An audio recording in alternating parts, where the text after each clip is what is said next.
quality from the skipper. He does it time and time again. He's proved his worth, hasn't he? Yeah, I mean, I think he's somebody who leads by example. He's not renowned for scoring goals, but he's someone who drives that team. When there's moments when they need guidance, when they need that little bit of calmness at times, he's the person they look to. And today, he came up with a fabulous goal. OK, well, let's hear from him. He's with Des. Jordan, that was a roller coaster ride. What a fantastic game. Yeah, it was a good game. I'm sure it was good for the new world to watch, definitely.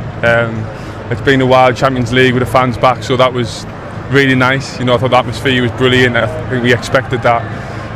Started the game really well, you know, on the front foot as we normally do. Scored, get the penalty. And then last 10-15 minutes of the first half, we had a spell where we were finding it difficult. They scored 2 goals, went in at half time. A little bit disappointed that we're trailing, but I thought the lads reacted really well. You know, come out second half, started the game again really well, got the rewards, got back in the game and found a winner. So overall delighted, and we've got to learn from that 10-15 minute spell as well.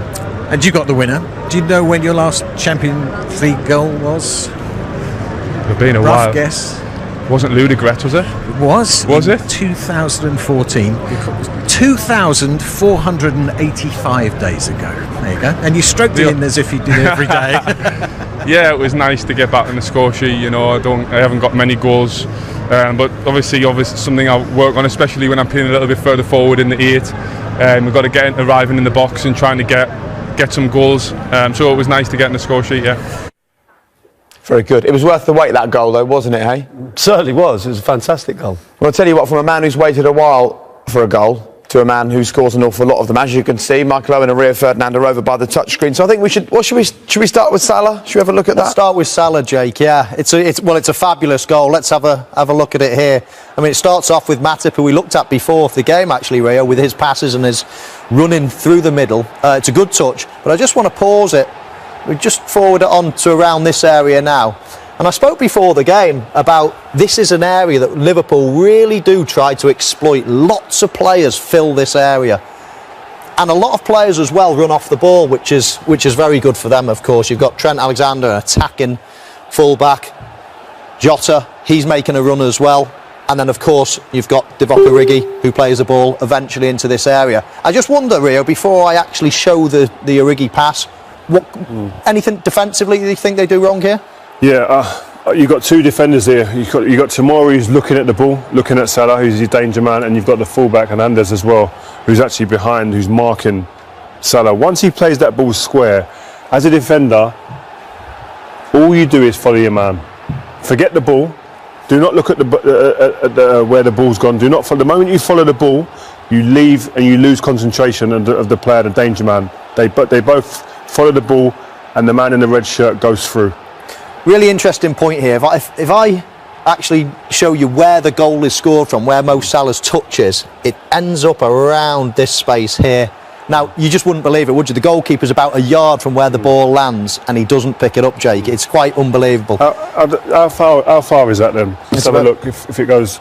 Jürgen, that was a tremendous contest. I mean, I'll try and sum it up if you can. Oh, we started incredibly well. We played a super game, a super intense game, but football-wise as well, really good. Played in all the space we had to play.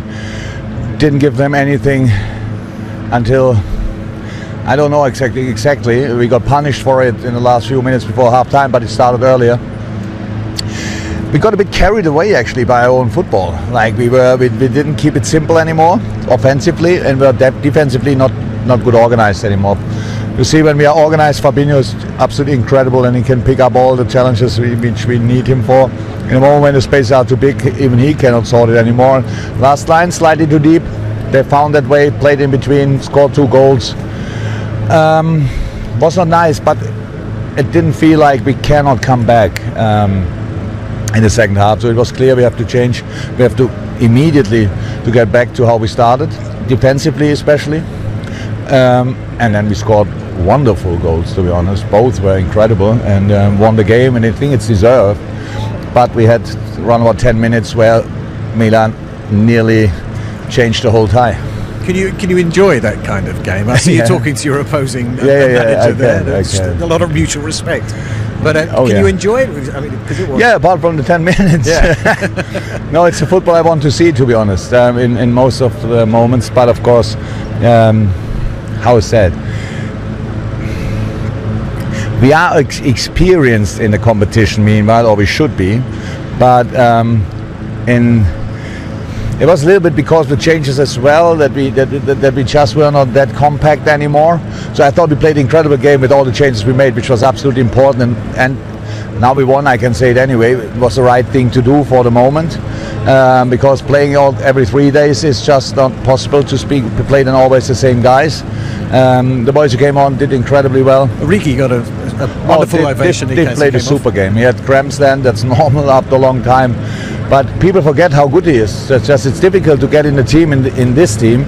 So in the summer transfer window, we all thought there will become a proper offer, and obviously people don't watch football enough. But it was a sensational strike, and he did really well today.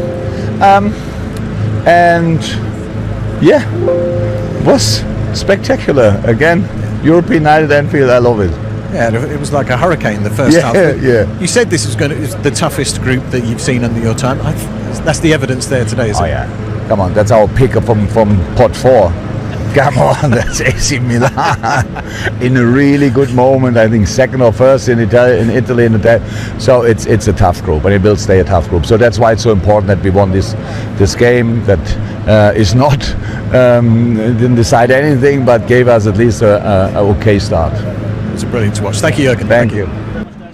I love how he makes time to actually enjoy it. Do you know what I mean? Yeah. I think that's why they sort of took their eye off the ball a little bit. He said there about, they're probably enjoying it too much. It was because everyone wanted to go forward. They were throwing everything at Milan, and I just, took their eye off the ball twice. And so when he said carried away by our own performance, you think that's he was referring to that sort of brilliant first 15, 20 minutes? Yeah, because I think, everyone's piling forward, and I think you forget that it's the Champions League. Milan have still got a threat. But other than that 10 minutes, Liverpool were by far the more dominant side.